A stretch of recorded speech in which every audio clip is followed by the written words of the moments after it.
So I just fixed my Mustang.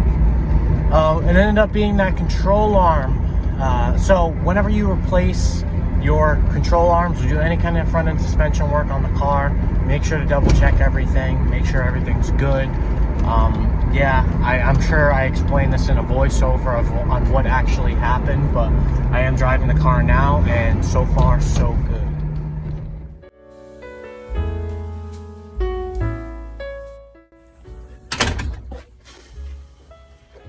What's going on? Welcome back to another video. I'm wearing a hat and a scarf at the same time in my house, in my basement, in the room that I made. Yeah, I'm sick. And before anybody asks, oh my God, he's sick, what are your symptoms? Yeah, I have every single symptom that COVID symptoms are, but I don't have COVID. I have the flu. Before anyone thinks that I can transmit COVID through this video, I have the flu, not COVID. So I actually feel like crap. I have the shivers, my nose is stuffed, and I didn't go to work because I just feel awful. But it didn't want to stop me from making a video. So in this video, I wanted to talk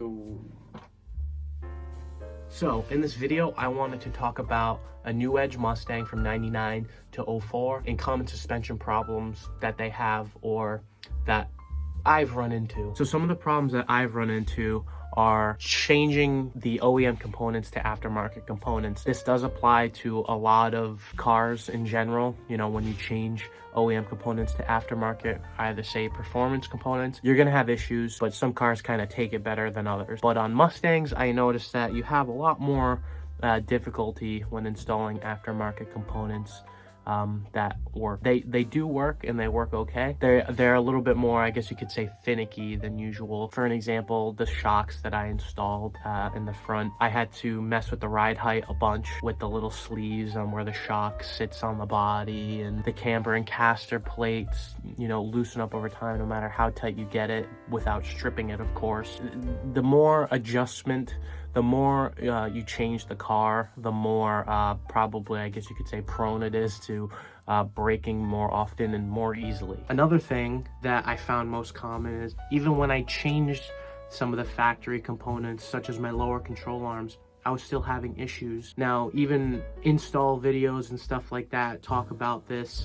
The lower control arms, when you go ahead and install lower control arms on your Mustang, even if they're OEM, you literally have to hit out the inside of the frame to get enough room to push the new control arm there. And there is a torque spec that you're supposed to follow. So when you go ahead and put the new control arm in and you torque the bolt back to spec, that doesn't mean that the metal that you hit outwards to put that control arm in got squeezed back on that control arm, because you can hit your torque spec before that metal is fully seated on the new control arm. That's a problem, and I was hearing a lot of clunking and a lot of noises, and essentially my control arms were loose. They weren't bolted down. Well, they were bolted down, and they were torqued to spec.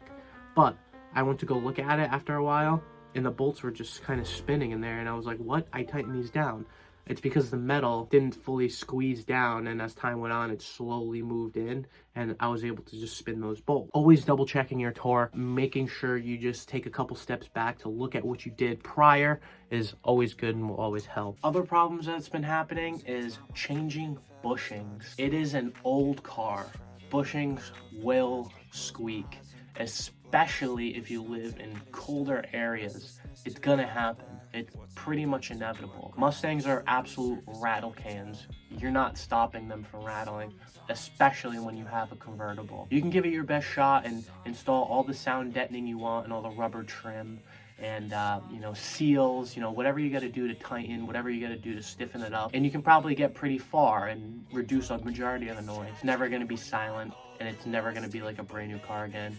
The interior plastics always rattle, they always pop up, but we're not talking about stuff like that. We're talking about suspension. Rubber bushings, OEM, even OEM bushings are always going to squeak. Doesn't matter, it's just going to happen whether you replace them or not, and by replacing them, they still may squeak.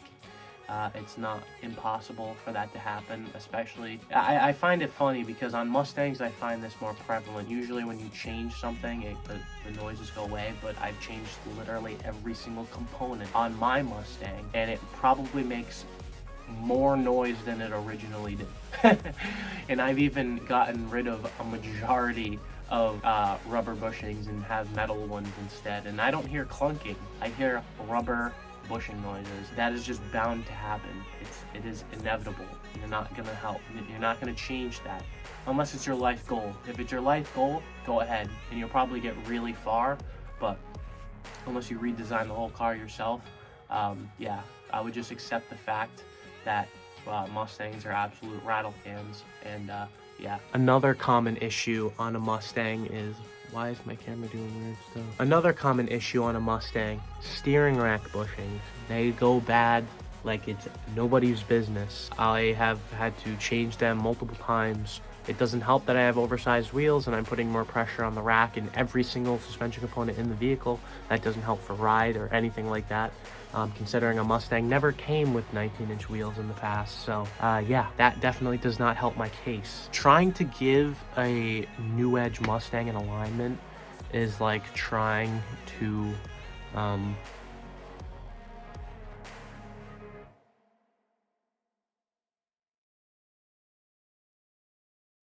yeah, I don't know. But trying to do an alignment on a New Edge Mustang is pretty much hell on earth. And it's kind of be freaking impossible. If you ever do an alignment on a Jeep where you have to account for total toe and you have to do steer head and all these weird things, you can't just adjust the toe like you feel like it.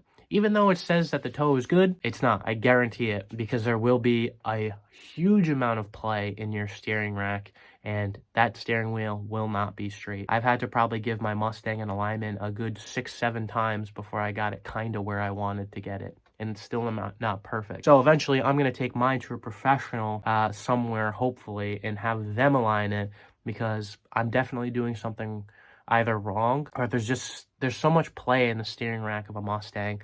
It's like, once you have it from the factory, leave it alone. Never touch it, ever, because it's just an absolute fucking nightmare. You just don't want to. But anyway, that's pretty much all I wanted to talk about in this video. Peace out.